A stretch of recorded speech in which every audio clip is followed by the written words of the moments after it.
السابع ان لا یکون مفصولا عن معمولہ، کہ یہ اپنے معمول سے جدا نہ ہو. ٹھیک ہے جی، یعنی معمول سے جدا ہونے کا مطلب یہ ہے کہ درمیان میں کوئی فاصلہ آ جائے. اب پہلے والی جو تھی نا، پانچویں جو چیز تھی، پانچویں میں تو باقاعدہ کہا تھا کہ صفت کا کیا آ جائے، فاصلہ آ جائے. یہاں پہ صفت کے علاوہ کوئی اور فاصلہ مراد ہوگا. ٹھیک ہے جی، یعنی مصدر جب عمل کرتا ہے تو وہ مباشر عمل کرے گا، معمول اس کے ساتھ ملا ہوا ہوگا، درمیان میں کوئی بھی فاصلہ نہیں آنا چاہیے، نہ ہی صفت کا فاصلہ جیسے 5 نمبر شرط میں بیان کیا، اور نہ ہی صفت کے علاوہ کسی اور چیز کا فاصلہ.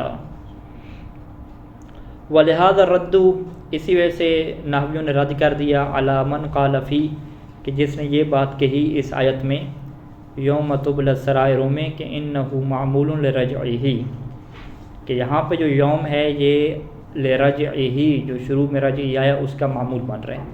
ٹھیک ہے، آیت کی طرف ہم چلے جاتے ہیں. آیت پوری یوں ہے کہ انہ علی رجعہ لقادر یوم تبلی السرائر، انہ وہ ذات علی رجعہ اس انسان کے واپس پلٹانے پہ، لقادر یقیناً قدرت رکھنے والی ہے، یوم تبلی السرائر اس دن کہ جب سرائر جو راز کی باتیں ہیں وہ افشاں کر دی جائیں گی، ظاہر کر دی جائیں گی. ٹھیک ہے جی، اب یہاں پہ یہ بحث ہوتی ہے کہ یوم جو ظرف واقع ہو رہا ہے اور منصوب ہے، اس کا تعلق کس کے ساتھ ہے.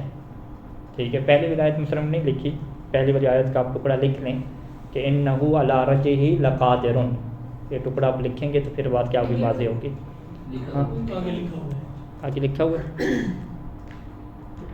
کہاں پہ لکھا ہوا؟ ہاں آپ کا لکھا ہوا؟ اچھا اچھا، ہاں میرے پاس نہیں لکھا ہوا. ٹھیک ہے، آپ کے نسخے میں لکھا ہوا تو اچھی بات. اچھا، اس کا ترجمہ عام طور پہ کیا کرتے ہیں کہ وہ ذات انسان کو واپس پلٹانے پہ قادر ہے اس دن کہ جس دن جو ہے وہ رازوں کو کھولا جائے گا. اب یہاں پہ سیدھا سیدھا کیا بنتا ہے، لقادر یوم، یعنی یوم سے پہلے کیا گیا، قادر آ گیا، یعنی وہ قادر ہے اس دن میں، قادر ہے کہ جس دن میں راز جو ہے وہ کھول دیے جائیں گے. تو اس کے اوپر پھر بڑا اعتراض یہ آتا ہے کہ اللہ جو ہے وہ مطلقاً قادر ہے. آپ یہ نہیں کہہ سکتے کہ اس دن میں قادر ہے کہ جس دن میں جو ہے وہ راز کھولے جائیں گے. اللہ جو ہے وہ ہر ظرف میں، ہر جگہ پہ، ہر زمانے میں، ہر ظرف میں بغیر بلا کسی قید کے وہ قدرت مطلقہ رکھتا ہے. ٹھیک ہے جی، تو اسی وجہ سے اگر آپ بغیر فاصلے کے دیکھیں کہ یوم کے اوپر آپ عمل کروا لیں قادر کو، جو کہ اس میں فاعل ہے، تو پھر تو یہ بحث ہی ختم ہو جائے اور یہ جو ہمارا محل شاہد ہے وہ باہر نکل جائے. ٹھیک ہے، لیکن قادر سے کوئی بھی یوم کو نہیں جوڑے گا، کیونکہ اس سے اللہ کی قدرت کا محدود ہونا لازم آ جائے گا.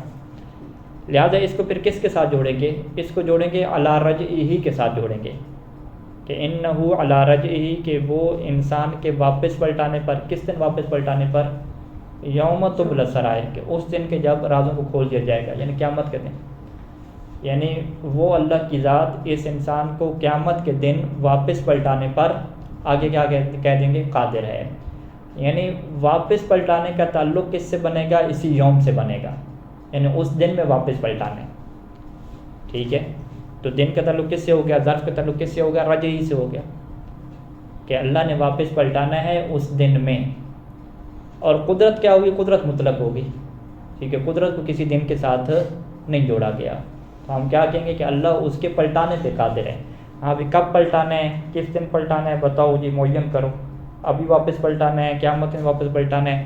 تو آیت کیا کہہ رہی ہے کہ قیامت کے دن پلٹانے کے اوپر کیا ہے، اللہ قادر ہے.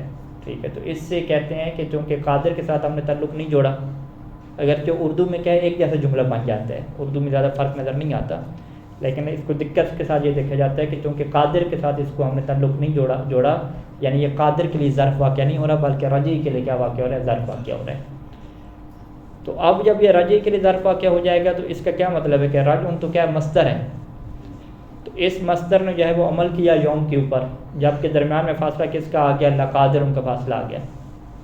ٹھیک ہے جی، فاصلہ اگر جو ہے وہ اسی معمول کا آ جاتا ہے جو رج کا معمول ہے، جو کہ اس کی ضمیر ہے، وہ مضاف الیہ کا فاصلہ تو آتا ہی ہے نا. ٹھیک ہے، وہ تو اس کا اپنا معمول ہوتا ہے.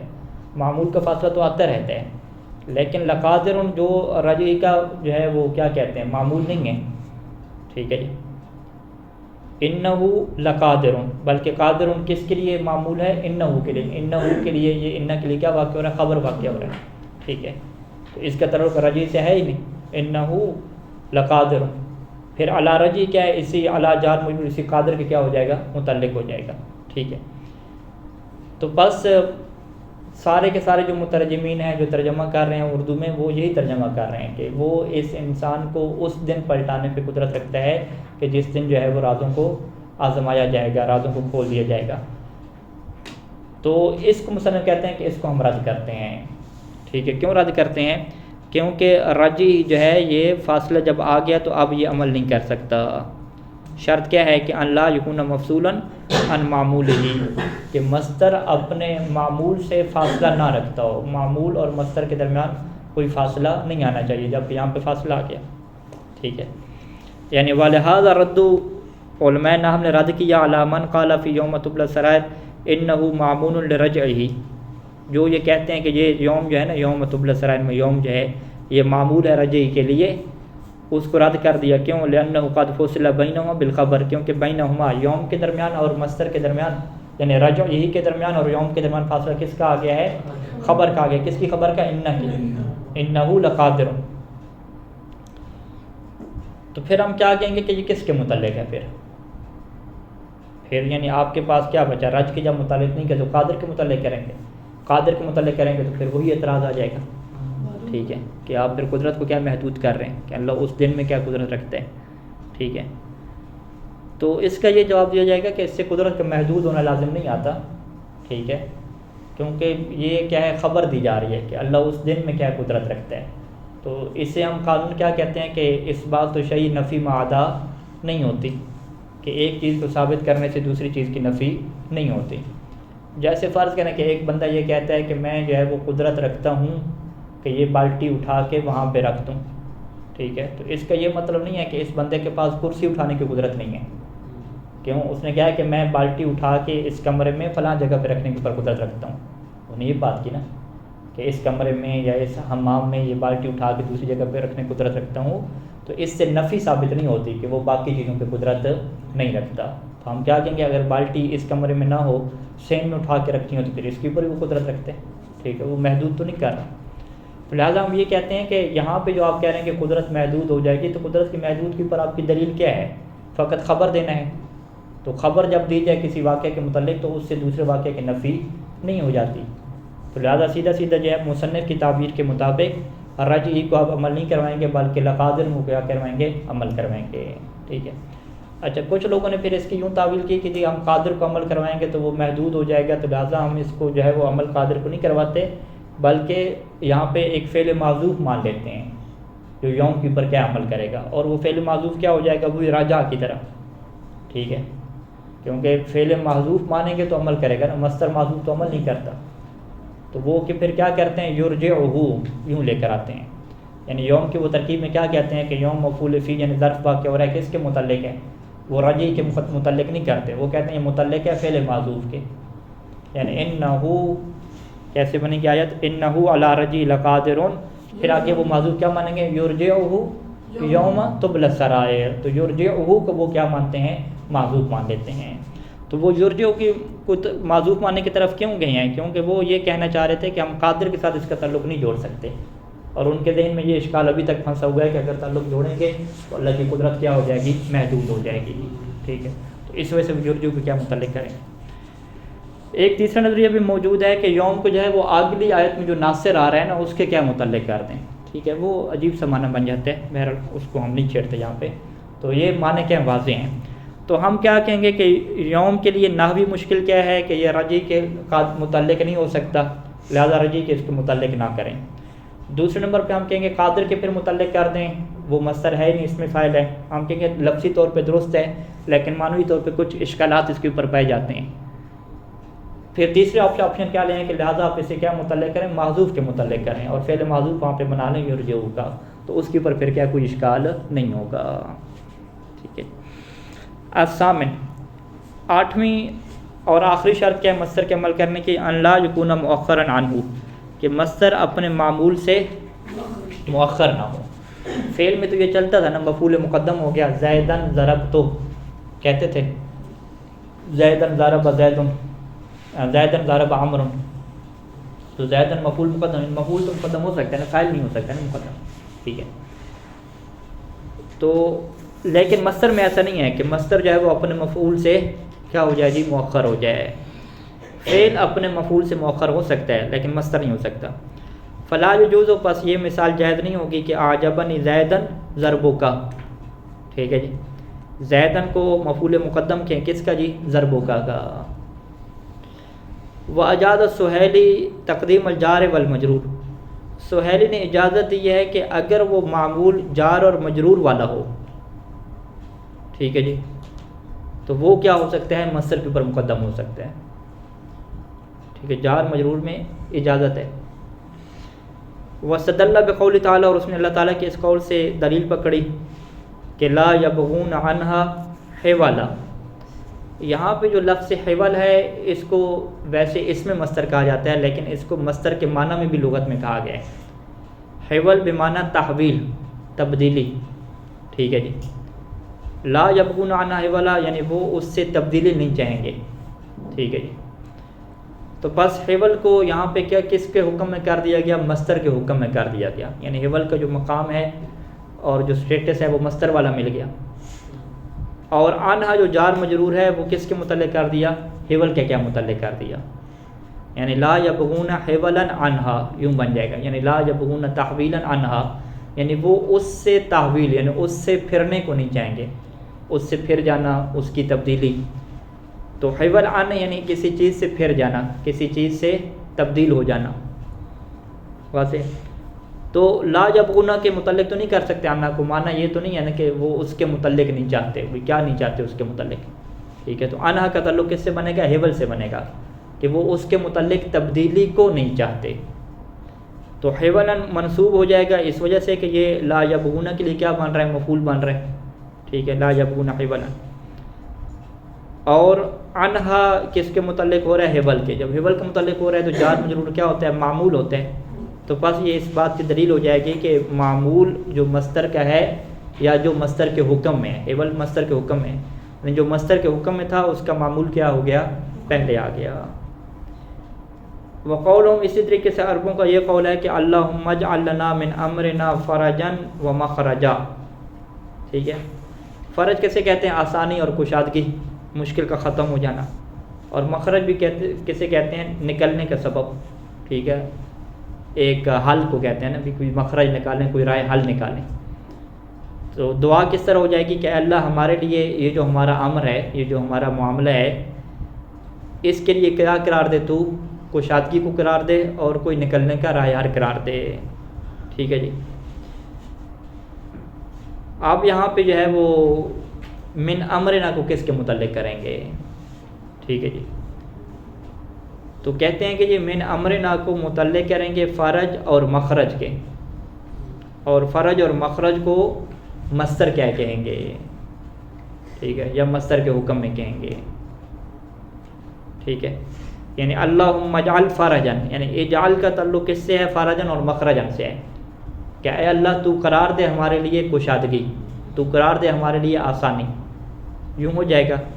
پھر آسانی اور کشادگی کس چیز سے قرار دینی ہے، من امرنا، ہماری اس مشکل سے. یعنی من امرنا کا تعلق کس سے جوڑنا ہے، فرج اور مخرج سے جوڑنا ہے، نہ کہ من امرنا کا تعلق کیا ہے، اجعل سے جوڑنا ہے کہ اللہ ہمارے لیے ہمارے معاملے سے قرار دے، ہمارے معاملے سے قرار دے، ہمیں ہمارے معاملے سے قرار دے. یہ عجیب سا معنی بن جاتے ہیں. من امرنا کا تعلق اجعل سے بنانا جو ہے وہ معنی کو خراب کر دے گا، جبکہ من امرنا کا تعلق فرج اور مخرج سے قرار دینا معنی کو صحیح رکھتا ہے. تو پھر یہ شاید مثال بن جائے کہ کس چیز کے لیے، کہ من امرنا جو جار مجرور معمول ہے، یہ کس کے لیے معمول ہے، بعد والے کے لیے. اور بعد والا یا تو مصدر ہے، اگر کوئی لغت میں مصدر کے طور پہ استعمال ہوتا ہے فرج اور مخرج، یا پھر ہم اسے کیا کہہ دیں گے کہ مصدر کے حکم میں ہے، جیسا کہ حول کے کیا متعلق کہا. اچھا جی.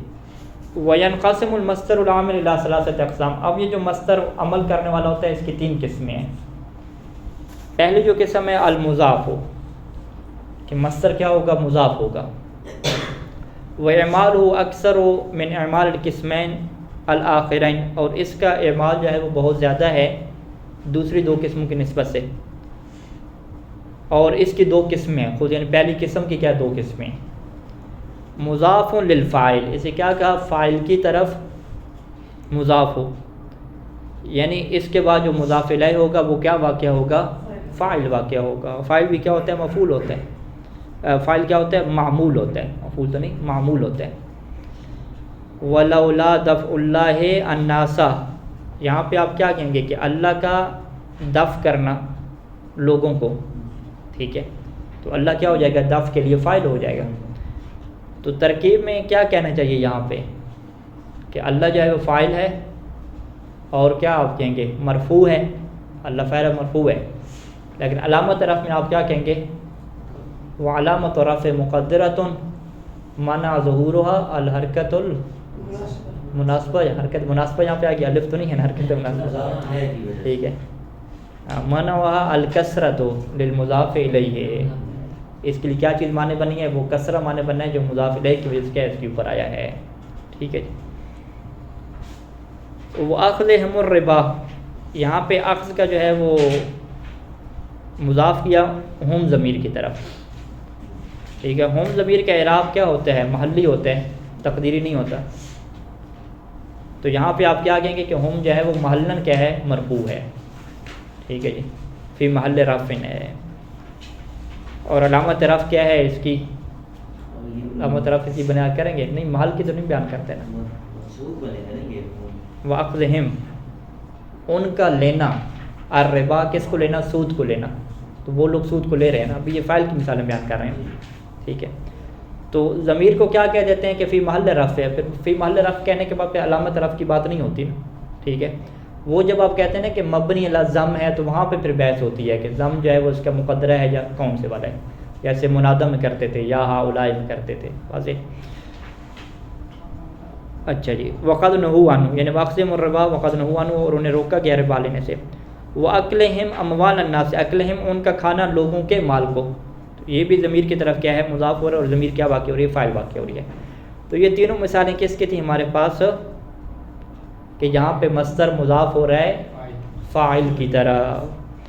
دوسری مثال کہ مضاف للمفعول، کہ مصدر مضاف ہوگا مفعول کی طرف. جیسے شاعر کا یہ قول ہے کہ الا ان ظلم نفسه المرء بین اذا لم يصن عن هوا یغلب العقل. ظلم نفسه المرء کا نا، مر کا، ایک انسان کا ظلم کرنا نفس ہی، اپنے نفس پر، ٹھیک ہے. تو نفس ہی کیا ہو جائے گا؟ ظلم کے لیے مفعول ہو جائے گا، اور فاعل کیا ہو جائے گا؟ اس کا مؤخر ہو جائے گا. یعنی اصل میں کیا تھا؟ ظلم المرء نفسہ. تو اب ہم نے کیا کیا؟ نفسہ جو مفعول تھا اسے ہم نے مضاف الیہ قرار دیا.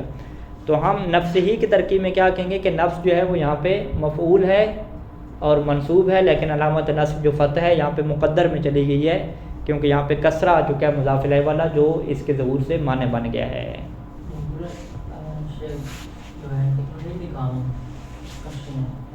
کرواسی صاحب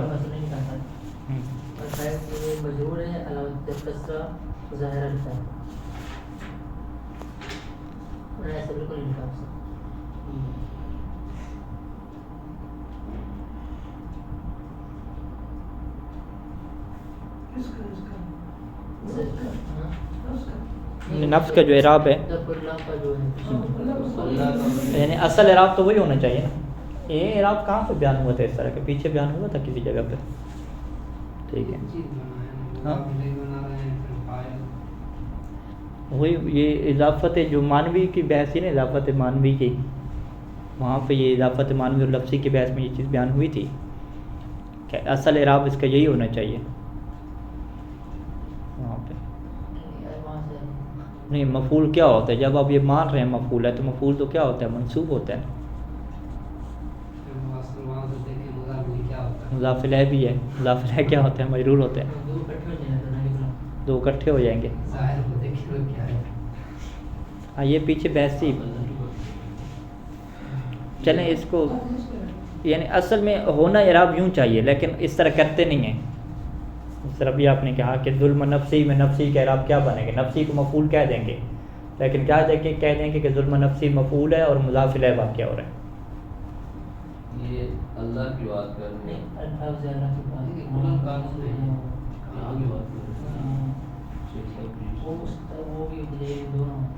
قرآن مجید کی آیات میں اعراب دیکھیے گا، کسی مورب نے یہ بات لکھی نہیں، دفع اللہ الناس نے، ٹھیک ہے، یہ چلیں چیک کرتے ہیں۔ تو یعنی عام طور پہ یوں ہوتا ہے کہ اس سے وہ کہہ دیتے ہیں کہ یہ فاعل ہے اور مضاف الیہ ہے اور مضاف الیہ مجرور ہے، فاعل ہے مضاف الیہ اور مضاف الیہ مجرور ہے، یعنی وہ فاعل کو بھول جاتے ہیں، ٹھیک ہے، فاعل مرفوع ہوتا ہے کیا ہوتا ہے اس کو چھوڑ دیتے ہیں، ٹھیک ہے۔ تو ہم جو ابھی ترکیب کی بات کر رہے ہیں نا، یہ کسی جگہ پہ گزری ہے، اس میں دونوں کو جمع کیا جا رہا ہے، یعنی فاعل بھی ہے مرفوع بھی ہے، لیکن رفع کو مقدر میں چلے گئے اور پھر مضاف الیہ ہونے کی وجہ سے یہ کیا ہو گیا، ظاہری طور پہ مجرور بھی ہو گیا۔ تو یعنی ظاہری اور تقدیری دونوں رکھ کے آپ کیا کر لیں گے، جمع کر لیں گے، یعنی جو رفع والا اعراب ہے وہ مقدر میں ڈال دیں گے، مفعول اور فاعل کو یہ سارا مقدر میں ڈال دیں گے اس کا اعراب، اور جو مضاف الیہ کا اعراب ہے یہ کس میں ڈال دیں گے، ظاہر میں ڈال دیں گے۔ نہیں مجرور نہیں، منصوب، ہاں منصوب کہیں گے، منصوب یا مرفوع کہیں گے، وہ کسرہ ہے، کسرہ کس کی وجہ سے، للاضافت ہے، اس کے اوپر کسرہ آ گیا اضافت کی وجہ سے، جیسے کسرہ آتا تھا نا حرف جر کی وجہ سے، ایسے کسرہ کس کی وجہ سے آ رہا ہے، اضافت کی وجہ سے آ گیا، کیونکہ جر دینے کے دو سبب ہیں ہمارے پاس، ایک حرف جر ہے اور ایک کیا ہے، مضاف ہے۔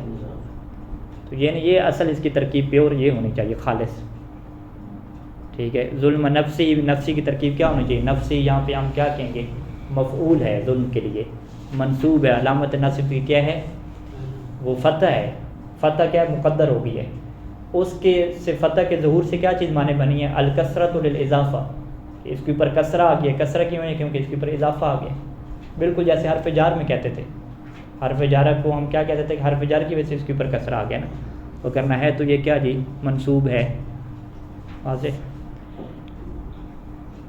اچھا، ترجمہ یہی ہے کہ اللہ آگاہ ہو جاؤ کہ ایک انسان کا اپنے نفس پہ ظلم کرنا یہ بڑا واضح ظلم ہے، ظلم مبین، ٹھیک ہے، بڑا واضح ظلم ہے۔ کب، اذا لم یصنھا، کہ جب وہ اس نفس کو نہ بچائے، ثانا یصون کیا ہوتا ہے، بچانا، اذا لم یصنھا عن هوى، کہ جب نفس کو نہ بچائے عن هوى، ایسی خواہشات سے کہ یغلب العقل، جو عقل کے اوپر کیا آ جاتی ہیں، غالب آ جاتی ہیں۔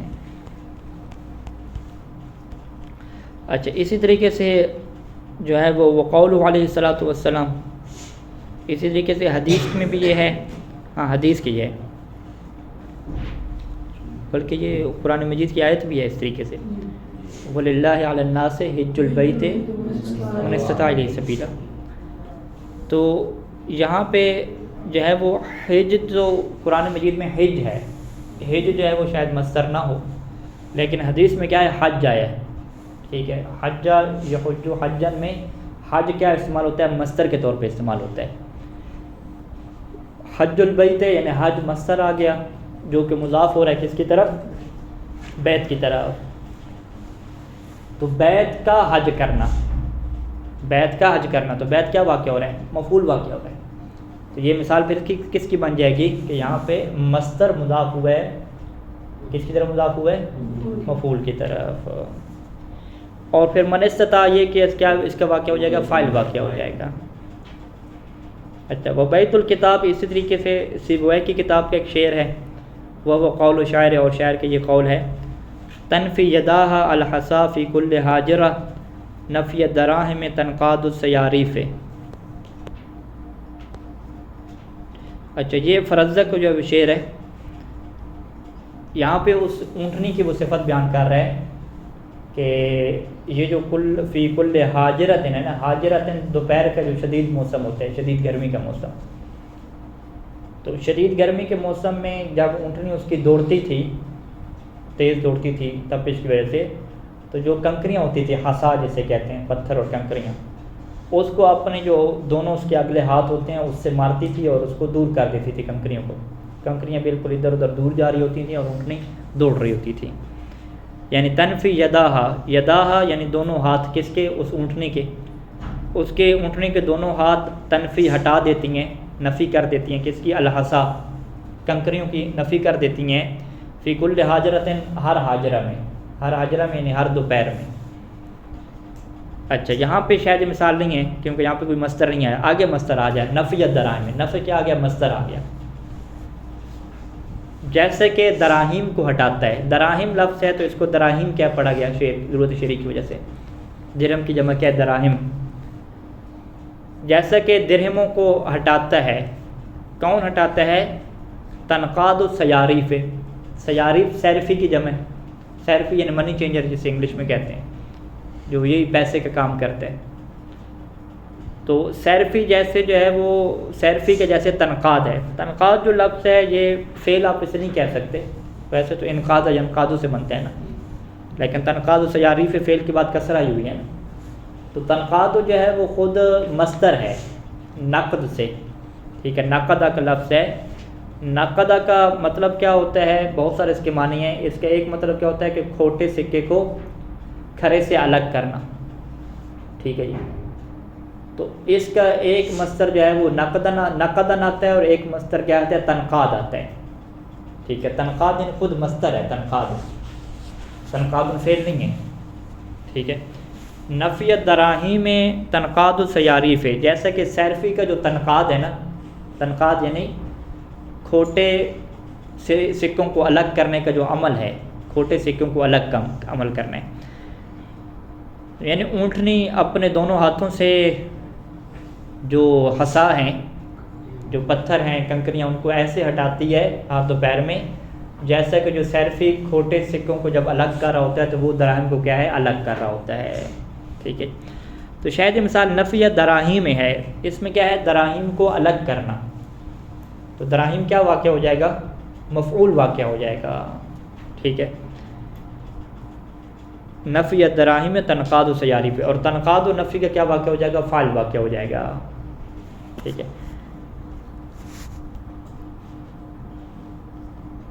اچھا جی، یہ کیا ہو گیا جی؟ پہلا ہو گیا نا مسئلہ کہ مصدر کیا ہوتا ہے؟ مضاف ہوتا ہے یا فاعل کی طرف یا مفعول کی طرف، اور یہ اکثر طور پہ ایسا ہوتا ہے جو مصدر عمل کرتے ہیں۔ دوسرا مصدر کیا ہے کہ المنون، مصدر کیا ہوگا؟ مضاف نہیں ہوگا بلکہ منون ہوگا، تنوین اس کے اوپر آئی ہوگی۔ تنوین آنے کا کیا مطلب ہے؟ یعنی مضاف نہیں ہوگا نا، کیونکہ ہم نے کیا کہا تھا کہ مضاف کے اوپر تنوین نہیں آتی نا، ٹھیک ہے۔ منون کے ہیں یا مضاف نہ ہونا کے، ایک ہی بات ہے، ٹھیک ہے، لیکن ساتھ ایک اور اضافہ بھی کریں گے، یعنی مضاف بھی نہ ہو اور الف لام بھی نہ ہو، کیونکہ الف لام بھی کیا ہے؟ تنوین سے معنی بن جاتی ہیں، تو اسی وجہ سے لفظ کیا ہے؟ استعمال مناسب ہے منون کا استعمال کریں کہ مصدر منون، تنوین والا مصدر۔ وَإِعْمَالُهُ أَقْيَسُ مِنْ إِعْمَالِ الْمُضَافِ، اس کا جو اعمال ہے وہ زیادہ قیاس والا ہے مضاف کے استعمال سے۔ پیچھے کیا کہا ہے کہ مضاف کا استعمال اکثر ہے لیکن زیادہ قیاس کے قریب نہیں ہے، جبکہ جو منون کا عمل ہے وہ زیادہ قیاسی ہے۔ زیادہ قیاسی کیوں ہے؟ لِأَنَّهُ يُشْبِهُ الْفِعْلَ بِالتَّنْكِيرِ، کیونکہ یہ نکرہ ہونے کی وجہ سے فعل کے کیا ہو گیا ہے؟ مشابہ ہو گیا ہے، کیونکہ فعل کبھی معرفہ نہیں ہوتا نا، تو مضاف ہونے کی وجہ سے مصدر کے اندر ایک خصوصیت آ جاتی ہے معرفہ ہونے والی یا تخصیص ہونے والی، ٹھیک ہے، لیکن فعل کے اندر کوئی تخصیص اور تنکیر نام کی چیز نہیں ہوتی، لہذا جب یہ منون ہوگا تو فعل کے زیادہ قریب ہوگا، جب فعل کے زیادہ قریب ہے تو اب فعل والا عمل کرنا زیادہ کیا ہے؟ قرین قیاس ہے۔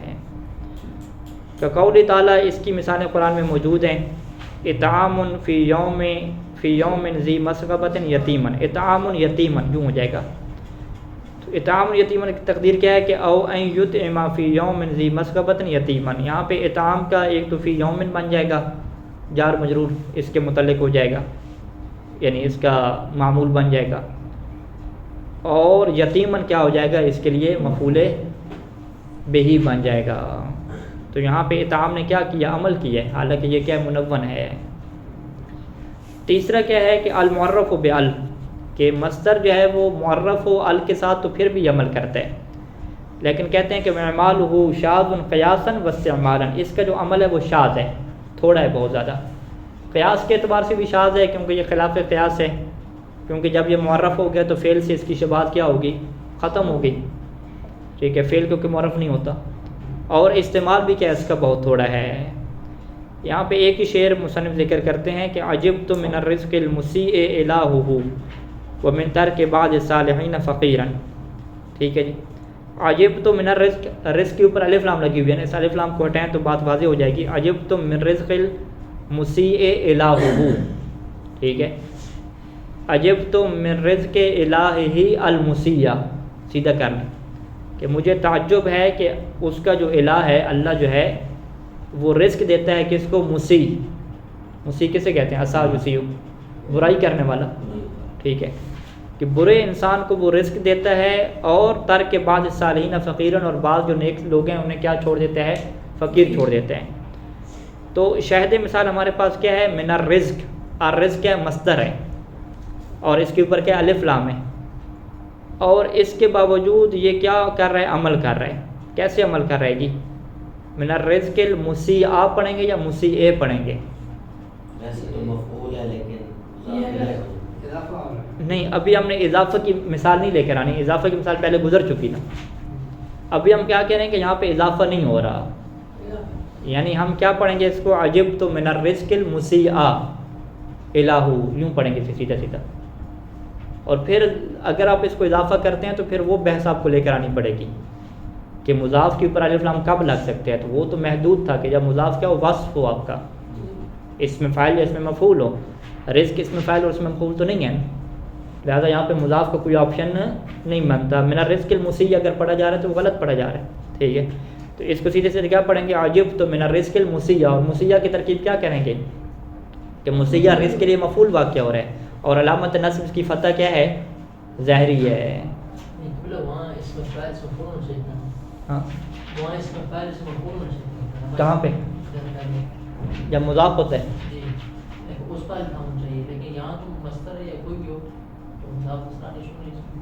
مضاف کے اوپر تو الف لام نہیں آتا نا، مضاف کے اوپر نہیں آتا، نہیں مضاف بھی کا وصف ہونا، وصف تو بنیادی شرط ہے، نہیں رزق رزق رزق کی بات کر رہے ہیں، رزق کو مضاف کرنا چاہ رہے ہیں،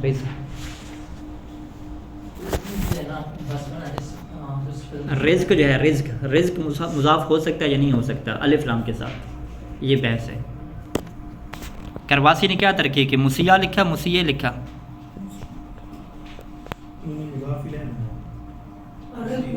ہاں رزق کو مضاف کیا، مسیح کو مضاف الیہ انہوں نے بنا دیا نا، ہاں یعنی انہوں نے کیا کر دیا؟ مضاف کر دیا۔ تو یہاں پہ آپ اسی سوال کو اٹھائیں، ٹھیک ہے، وہ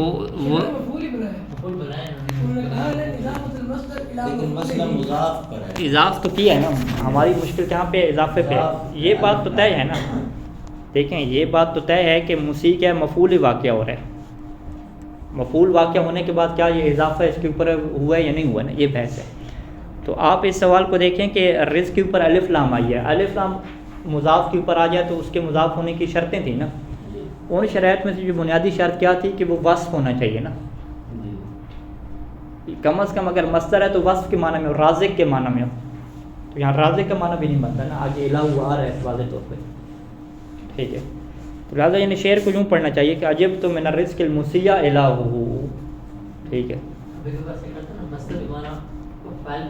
ہاں یہ فاعل کے معنی یہاں پہ نہیں کر سکتے نا، عجبت من الرازق المسیء، پھر آگے الہہ بھی لگا رہے ہیں، اگر الہہ نہ ہوتا تو پھر تو فاعل بنا سکتے تھے، یعنی فاعل کے معنی میں بھی اسے لے کر نہیں جا سکتے، مصدر کے معنی میں لے کر جائیں گے، تو کیا مصدر کے معنی میں ہو اور وہ وصف والی شرائط اس کے اوپر آ جائیں، یہ کیسے ہو سکتا ہے؟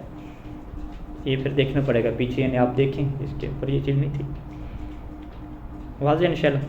یعنی عجبت من ان رزق المسیء الہہ، اصل بات یوں بن جائے گی کہ مجھے اس سے تعجب ہے کہ مسیح کو اس کا الہ کیا دیتا ہے؟ رزق دیتا ہے، اور اس سے تعجب ہے کہ انتارا کا بعض الصالحین فقیرا، کہ اس نے بعض صالحین کو کیا فقیر چھوڑ دیا ہے۔ صلی اللہ علیہ وسلم۔